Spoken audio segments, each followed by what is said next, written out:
Hello. It's been a little bit. It's definitely been a little bit. Been almost a year, and I'd like to start off this video by saying shout out to Professor Skye. His YouTube channel is amazing, and he gave me he gave me. I look at him and I see like someone who they don't have like super high production value to their videos, and he doesn't make any cuts. He's just a really educated guy with a really interesting perspective, and he just talks, and that's all that he does. And I love his videos. I honestly don't watch his videos enough, but his videos are great because he's a good personality and he has interesting takes and he's entertaining to listen to, and he's funny because it's just like this 40-some-year-old dude professor. He's a French professor, and you'd never expect him to be listening to Blade and Billy Woods and all of the popular music that comes out now. So I'd like to say that I'd pretty much given up on YouTube, but after watching him, I said, "Oh, I don't need to be super polished. If I have interesting opinions and interesting perspective and I'm articulate, like I can express myself, I can do this shit. So I'm going to do this shit again." And what I'm talking about today is my favorite music of the past year. I started working on this video right before the year ended, but I fizzled out because I have a horrible work ethic, or I have in the past. I still do. But I started working on it end of last year, fizzled out, then started working on it more this year, fizzled out again. I actually finished the review, but my opinions have changed, and a little bit, not too much. My opinions have changed a bit, so I'm going to be going mostly on script, but a little off script. But let's just get into it. I'm going to be reading off my computer. I'm not Mr. Beast. This shit is not going to be professional, but I think I'm better than Mr. Beast because I'm him. Like, it's that. Okay, I'll shut up. Favorite music of the year. I'm back. I know nobody give a fuck, but I'm here with another YouTube video. And today, I'm not talking about a Canadian police drama. I'm actually talking about something you may find interesting, and that is my favorite music of the past year, 2023. As with every year, there was some great music released. I'll start off by going over some honorable mentions. Albums that I think are great, but aren't quite deserving of being in my fave albums of the year. Oh, wait, no. I'm sorry. They're going to be in this. This is going to be a long video. I'm talking about a lot of shit here. First, I'll get into my rap honorable mentions. Billy Woods and Danny Brown absolutely ran the rap scene last year. Woods dropped his solo album Maps and a collab album with Elucid and We Buy Diabetic Test Strips. Maps is a collection of excellent jazz rap tracks accompanied by Woods' one-of-one pen. Billy Woods, he's similar to Earl Sweatshirt in that he was raised by very educated people. I think one of if not both of his parents were professors, or they had some high degree. Like I should know this, but he grew up like Earl, and he's just always been reading, and he's always been around academia, and you can tell when you listen to him. A lot of the time, I have no idea what he's fucking talking about because he's just like, his writing is very cryptic, but he just sounds cool as fuck, dude. Like, sometimes I do understand what he's talking about, and when I do, like, that's when I enjoy his music even more because the themes in his music are deep, and the way he approaches subjects, it's like unlike most people approach those subjects. Like, he has an interesting take on most things. So I think if you want to get into Billy Woods, you want to listen to a rapper who he's very lyrical. That's him. He is one of the best writers of our generation. Like, I'm talking about across the whole world, and he's making amazing rap music on top of that. It's so impressive. He really just blows my mind every time I listen to him. I have so much respect for him. Yeah, so Maps, once again, a collection of excellent jazz rap tracks accompanied by his writing. And then We Buy Diabetic Test Strips is one of the most unique hip hop albums I've heard in a minute. I don't really want to go into it too much. Like, you should just go into it with a not really knowing what it is because it'll just blow your mind. It's crazy. There's production on it from LP, JPEG Mafia, a lot of other people too. Super respected producers in the scene, and it all just comes together. Elucid is a great rapper. Billy Woods is, of course, like, I think he's the best rapper in the game right now, and it's incredible. Also, Doves was the bonus track that got it was like dropped on a type of deluxe, something like that. Amazing, so good. I didn't know like you can make music like that. Like, obviously you can because you can combine any genre. You can combine any genre into any genre and make anything you want. Like, that's the type of shit I want to do. I listen to so much music, so much different music that I want to be creative. And I could never make an album like We Buy Diabetic Test Strips, but like I want to do something in that vein where it's just a mismatch, and it's just things coming in from all directions, and it forms just like this, somehow it forms a cohesive project. And yeah, they did that here. It's amazing. And I'm saying all this about an honorable mention. Like, a lot of times people say, oh, music is just not good anymore. You're not looking hard enough. You are absolutely not looking hard enough. There is always amazing music. The way I think about it is music is always getting better because it's always getting more diverse. We can always build on what has come before us. I think the only way music can go is up. Of course, popular music, there's TikTok and streaming and whole other bunch of shit that I don't want to get into. I want to keep this music based. I don't want to start talking about bullshit, but like, I lost my train of thought. Danny Brown, he dropped a collaborative album of his own with JPEG Mafia and Scaring the Hoes, and he also dropped Quanta. Both are very good. I've grown slightly bored of Peggy's music, but that's just because there's a certain stigma around him. He he's a very cringy person. He goes against things he said before, like working with Kanye, even though he doesn't respect Nazis, but Kanye preaches Nazi beliefs, and it's just JPEG Mafia is an interesting dude, and you've got to be an interesting dude to make interesting music. If you're a boring fuck, like, you're gonna make boring fucking music. So I'll listen to JPEG Mafia however much I want. I don't care that he's kind of a loser, because the music's fire. Scaring the Hose was fire. I recognize that he's a creative individual. And if you don't think JPEG Mafia is creative, if you think his stuff is derivative, you're lying to yourself. He is very creative. He's not like the most creative person ever, but he might be up there, honestly. Like, Ghost Pop Tape, nobody was doing that. All right. The title of most fun project of the year has to go to Let Me Update My Status by Tisa Korean. I found myself replaying several different songs off this tape over and over again throughout the year. Tisa's an incredibly unique artist in this day and age, and you should definitely check him out. As far as I know, he's the only current rapper attempting to bring snap back. And I'm not talking about the hats, I'm saying the music, like snap. Next, I'll mention Burning Desire by Mike. I'm not the most familiar with his stuff. He's real good friends with Earl. They make music in a similar vein. I think Earl was really influenced by him before he made some rap songs, and it's kind of unfortunate because Earl is like, he's the biggest artist in that scene, and of course he was because he was in Golf Wang, Wolfgang, whatever the fuck it is. And I know that Earl drew a lot of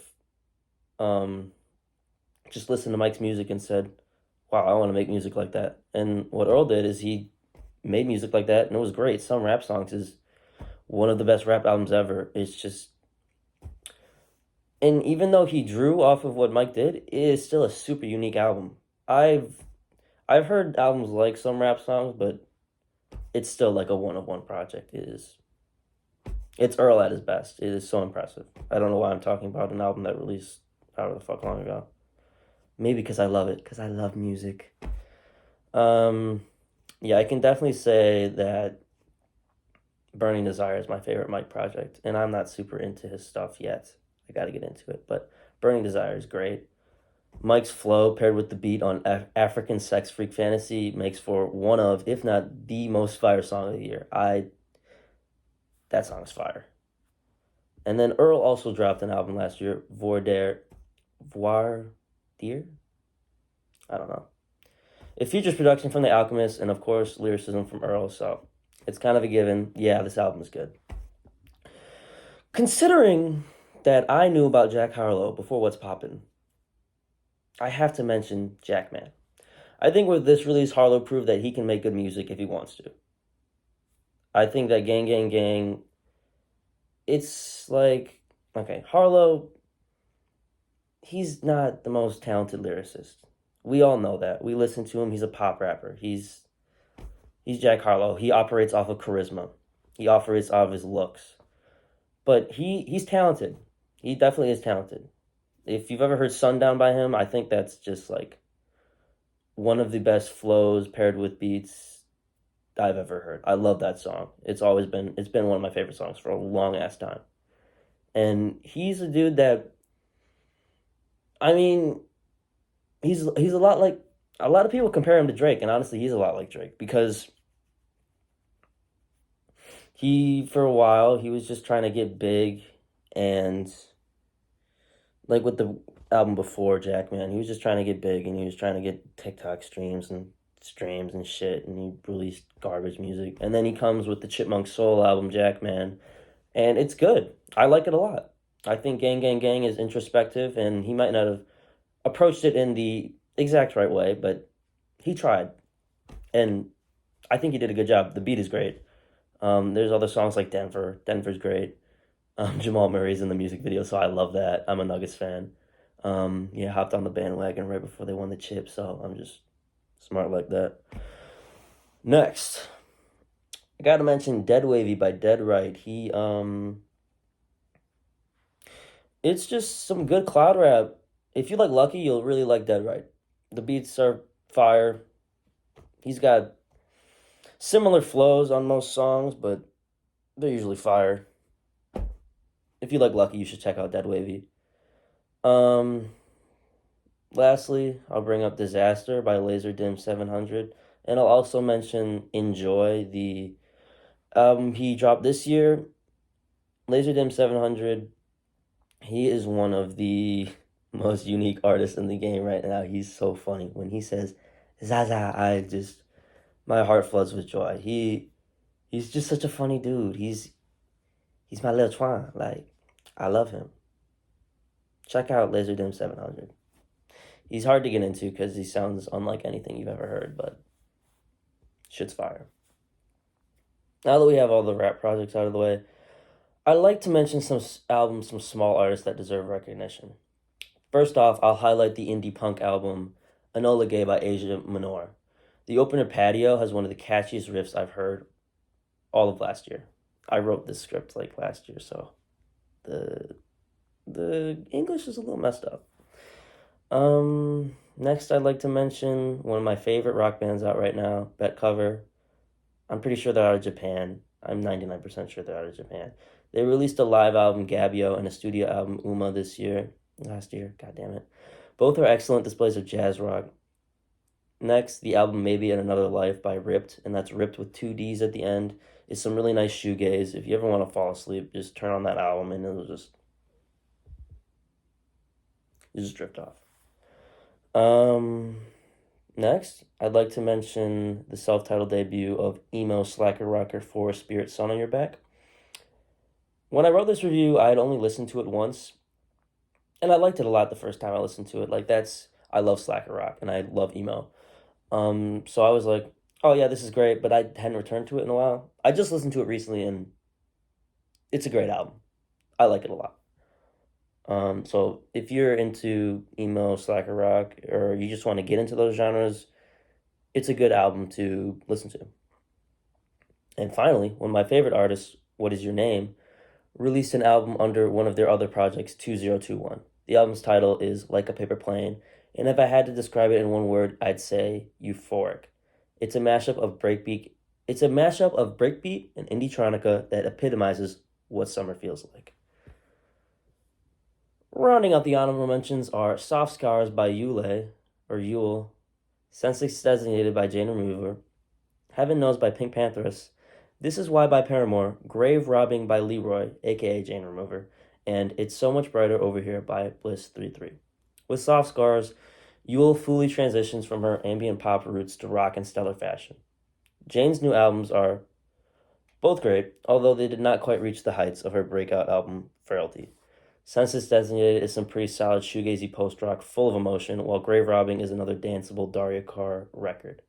Heaven Knows sees Pink Pantheress branch out from her D&B roots, venturing into a more poppy R&B sound to great effect. She's still doing D&B stuff, but it's just more of a mishmash now, and she kills it. I'm not a big fan of... Actually, I am a little bit more of a fan of Paramore now. Their biggest singles I'm a big fan of, but This Is Why, filled to the brim with great indie punk tracks. Hayley Williams' ability to write catchy melodies and memorable hooks have had me coming back to this album over and over and over and over again ever since I heard this one. Ooh, sorry about that. Lastly, The GOAT. Bliss33 dropped another calming and peaceful bit of ambient and vaporwave last year. If you're ever having a stressful day, this album is a great one to turn on to drown out all the bullshit and pretend you're floating in some void outside of this world. It's just like, take me away, take me to wherever the fuck Bliss33's at. Take me to Canada. I think they might be Canadian. I don't fucking know. Shout out Toronto. Shout out Drake. Okay, finally, done with all that. Obviously, there was a lot of great music that I heard this year, and a lot I haven't. So, like, this is not the definitive list. Don't look to me for some definitive list on music. But I'm going to give you my opinion. I think I have good taste in music. I think I can express that taste. And I want to express that taste because I'm passionate about this. So I'm going to talk about it. I'll go into my favorite singles of the year. My song of the year is "DeBu" by Ivanora Unlimited. I can't really pick a top song of the year confidently, but this song is incredible, and Spotify told me it was my most played last year, so I'll just go with it. "DeBu" is filled to the brim with energy, featuring an anthemic chorus from Ivanora and a great guest verse from Echo 2K. Some other songs I loved were "Eloigne" by Rougeau, and shout out to Rougeau, that's the homie. "Making the Band" Danity Kane by Earl Sweatshirt, and "Until I Know" by Panchico. I also have to mention Krusty Crew anthem, in parentheses, "Back on the Grill" by Odwin under his pseudonym Cash Crabs. I unironically like this song a lot, but I have a special connection to it. I was a camp counselor this summer, and I introduced this song to my campers. They ended up really loving it, asking me to play it over and over again. My co-camp counselor, who was taking care of the group of kids that I was also taking care of, hated it, so I couldn't play it all the time, but, like, it was just so cute seeing them sing to that song. And now, for the moment that you've all been waiting for. Albums that I like. Albums that I like a considerable amount. Here we go. I got 8 albums I feel very strongly about this year.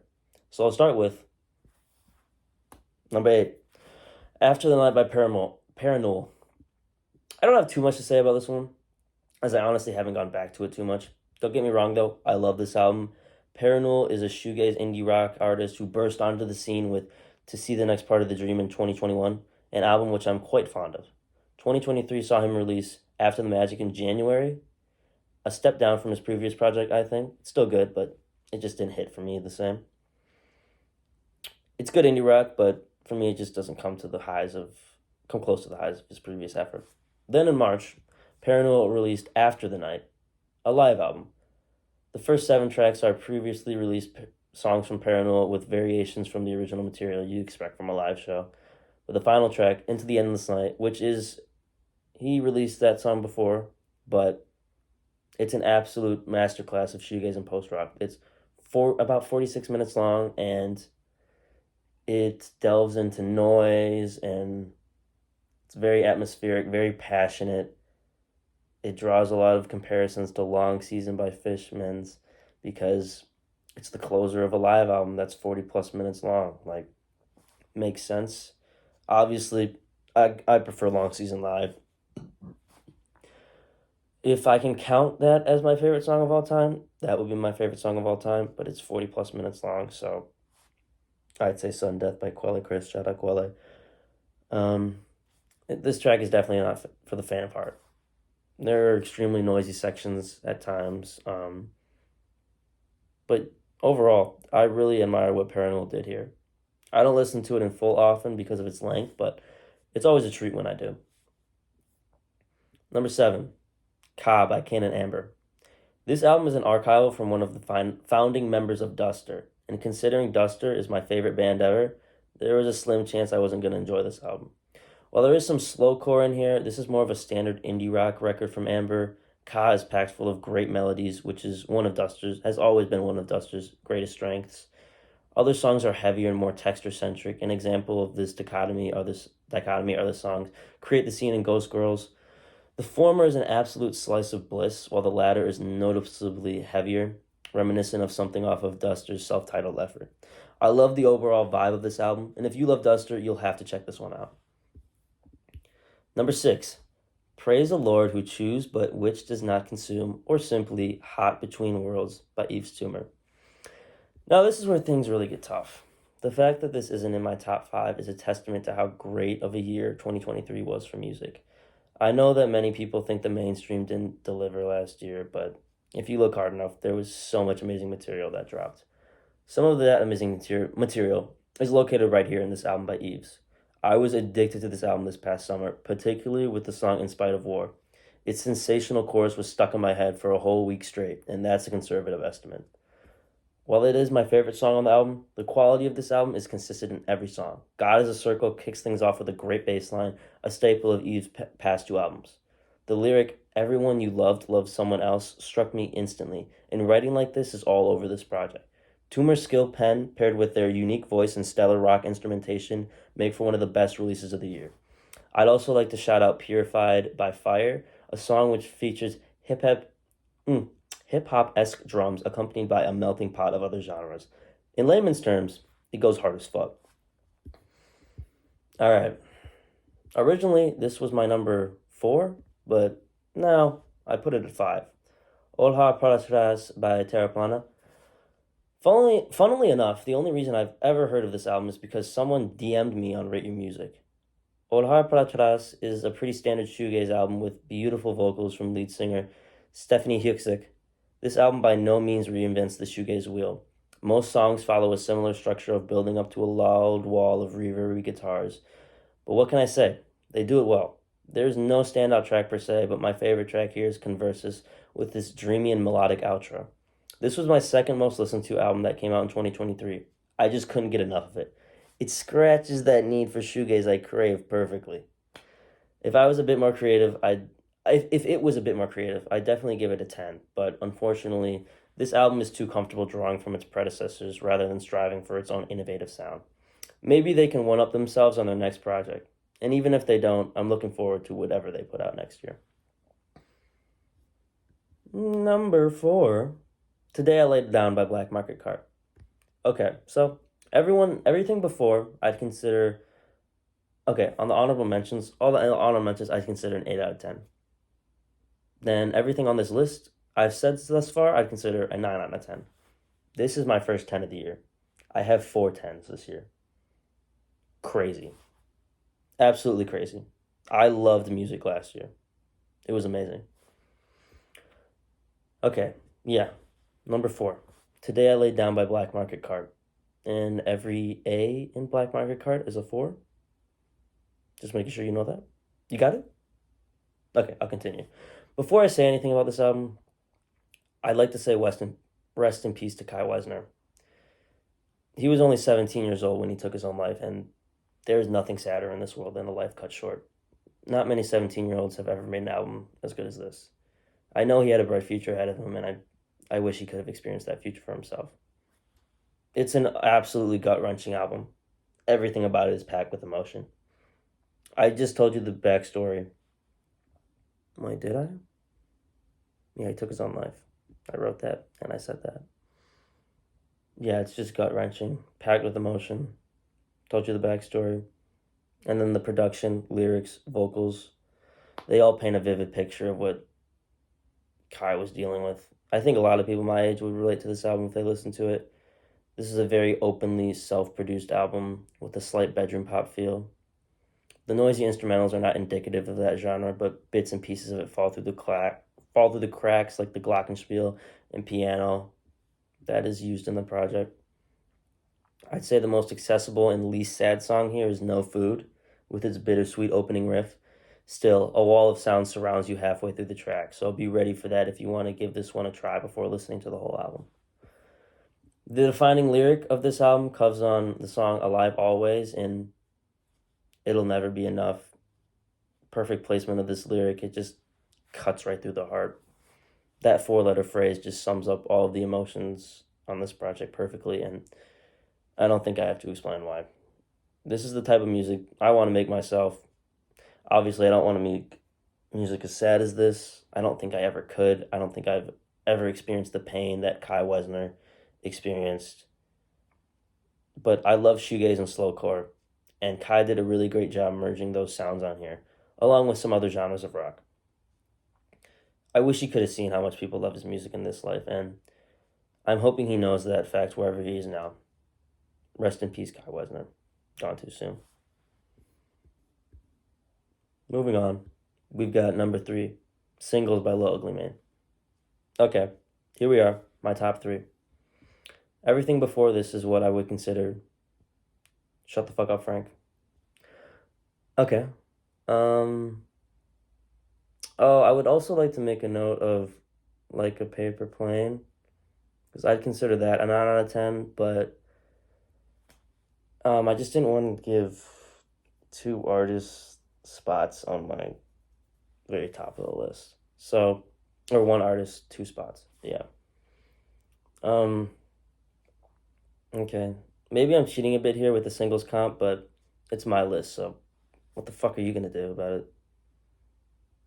Yeah, that's what I thought. Anyways, if you know anything about me, you know I love Lil Ugly Mane. I love him. I think he is one of the most creative musical minds I've ever listened to, and anyone's ever listened to. His previous album is my favorite album of all time, and this compilation is no letdown in comparison. The opening on streaming track is an alt country ditty about getting sober, which is followed by a noise pop song, followed by a trip hop cut, which is followed by a grunge entry, followed by a jangle pop number, which is then followed by a psychedelia laden slacker rock tune, and the comp is finished off by a Midwest emo piece. Ugly Mane changes up his style in this collection as often as I just checked this. Fuck, bro. As often as I just checked this thesaurus.com for synonyms of the word song. And, unsurprisingly, he nails each and every attempt at these genres he makes. I'm not exaggerating when I say he's one of the most talented musicians of all time. He can truly do no wrong. For my top track, I gotta go with Easy Prey. The dirty riff paired with Ugly's deadpan vocals make for one of the best songs of the year. Lil Ugly Mane, I love you, bro. You the best. Number 2, My Name Is by What Is Your Name? I see what you did there. Jebediah Jungus. Sound like a made-up name? Incorrect. It's actually the name behind one of the most creative indie rock acts in music right now. In 2022, What Is Your Name released their debut album, The Now Now and Never, which is one of the most unique albums I have ever heard. I'm not exaggerating when I say that. I have never heard anything like it. Despite its one-of-one sound, The Now Now and Never was virtually unheard of until recently. And still, it is very underrated. I don't think any song on the album has over 200,000 plays, and only one song on the album has over 100,000. If you do anything after you listening to this video, make sure your ass listen to the top 2 picks. Cause no, not this album. You should listen to this album, but like Now Now Never and the number 1 spot. Listen to that shit. That's some real ass shit. Yeah, you right there, your bitch ass, listen to that shit. If you don't, you're dead to me. One of my biggest personal flexes is that I came across What Is Your Name before he even cracked 1,000 monthly listeners on Spotify. Now he's up to around 15K. He deserves way more. In the time between the Now Now Never and My Name Is, Jebediah dropped Beyond Old Names, Everyone's Song, which is a complete 180 from the sound of Never. Where Never was densely produced, noisier, and devoid of vocals, Old Names was a more stripped back approach where Jebediah tried his hand at singing. The results did not stack up to Never, but this was an important stepping stone for What Is Your Name. My Name Is combines what Jebediah did on his first two albums, and the results speak for themselves. Creative Midwest emo guitar work, improved vocal chops, and consistent use of the viola and violin are just some of the aspects of this album that make it great. What Is Your Name is the voice of a generation for wimpy young adult males. So you can see why I love his music so much. Hell, the best song on this project is titled 21 and Lonely. Guess how old I am. Breakups, aforementioned loneliness, and boredom are the main themes of this album. And part of the reason I love this album so much is because of how much I relate to it. While What Is Your Name may be seen as an amateur songwriter, he has a great ear for melodies, displayed both through instrumentation and vocalization. This album deserves so many flowers that I'm thinking about going to the florist right now, and it's 5:44 a.m. I might break in. Jebediah Junkus came through on this one. 10 out of 10 for sure. But after all that, you might be wondering, how can this possibly topped? Well, a man by the name of Marcus Brown, he's got an answer for you. Number 1, Erotic Probiotic 2 by Nourished by Time. Personally, I'm not too big on R&B, and I've got nothing against the genre. I love Songs on the Key of Life by Stevie Wonder. Curtis Mayfield, Get On Up with It, or I can't remember that one big song, but he's got great songs. Marvin Gaye's got great songs. Frank Ocean, of course, he's a great R&B artist. But what I'm trying to say here is that I wouldn't say it's close to being one of my favorite genres. So when I say this is my favorite R&B album of all time, take that with a grain of salt. On the other hand, when I say this is one of the best albums of all time, do not discount that. Erotic Probiotic 2 is a masterpiece. And the crazy thing is, I feel like Marcus is only going to get better from here. The vocals and lyricism on this project are positively teeming with soul. I think Brown might be my absolute favorite vocalist in the current music scene. If my former AP history teacher started singing with Marcus's voice about the Declaration of Rights and Sentiments, I don't think I'd be able to turn away. And no shade toward the DRS, by the way, 100% a seminal work that strived for women's rights in our patriarchal society. Thankfully, though, the writing on this album is much more interesting than the contents of my high school history class. I can't count on my hands how many memorable lyrics there are on this thing.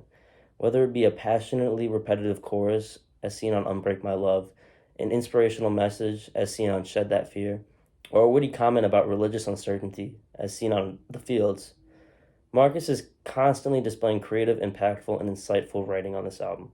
As far as I know, Erotic Probiotic 2 was entirely written and produced in Brown's parents' basement in Baltimore, and it feels like a very homemade creation. You're not going to hear anything like this from a mainstream artist with a big budget behind their music.